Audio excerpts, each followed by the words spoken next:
It's not found until 1879. So it's like this little secret that's remained hidden.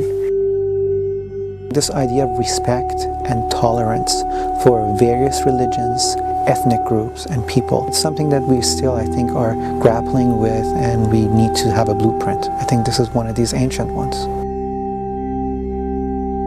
I'm always amazed by how small it is and how powerful it is at the same time, which is really wonderful to remember, that power resides in the content and the meaning and not necessarily an enormous monument. The Cyrus Cylinder is the single most famous object that relates the concerns and issues we have today to the ancient world.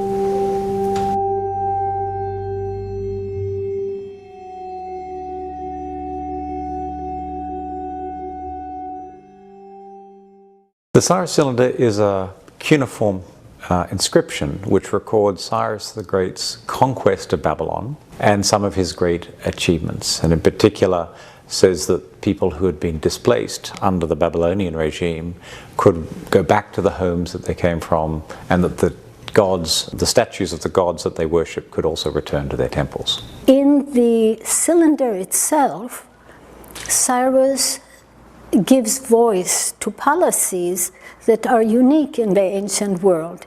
Instead of boasting about plunder, he tells us that he not only was welcomed by the Babylonians, but that he restored their sanctuaries, that he brought back people to their homelands, and that in a sense liberated people rather than subjugated them.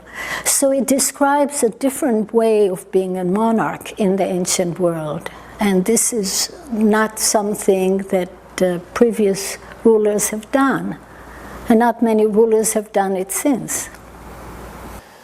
We know that Cyrus was true to his word and did restore these buildings that had been desecrated by the Babylonians, and did as it were, bring the gods back into their sanctuaries in both Babylon and, according to the biblical accounts, in Jerusalem. So it's the form of rule, the model of governance that Cyrus introduces that makes him a significant figure.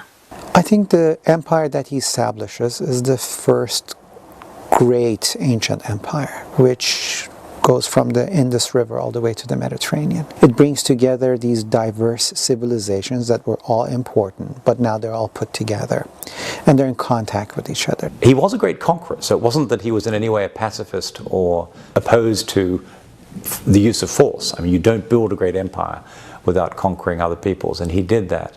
But he clearly realized that to hold a multi-ethnic empire together, it was wise statescraft to allow them to worship their own gods, to have their own culture, as long as they paid their taxes and supported the regime in the most fundamental level. That is a new economic system. A new imperial system is created in Eurasia. And certainly this is a new beginning. We go back to this idea of tolerance, or what is known in history as Pax Persica, the Persian peace, where for 200 years there is relative peace, and contrary to ancient empires, rather than sucking in or taking all the resources of the provinces to the center, what you have is actually economic prosperity for all of the empire. He, almost uniquely for an ancient Middle Eastern ruler, was seen very favorably in the Greek tradition as a wise and somewhat benevolent ruler.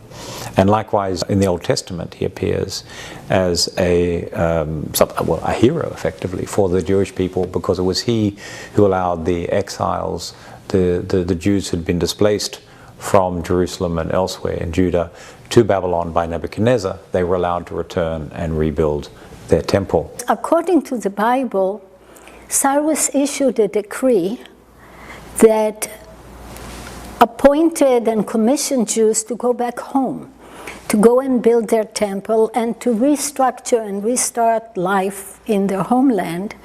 And according to the Bible, they did, and that ensured Jewish survival. It also created a flowering of Jewish life in the land of Israel, and created a legacy that's important not only to Jews, but also to Christians and Muslims, because it was at that time that the sacred writings of the Jewish people were brought together and edited and revised and shaped to create what we know as the Bible.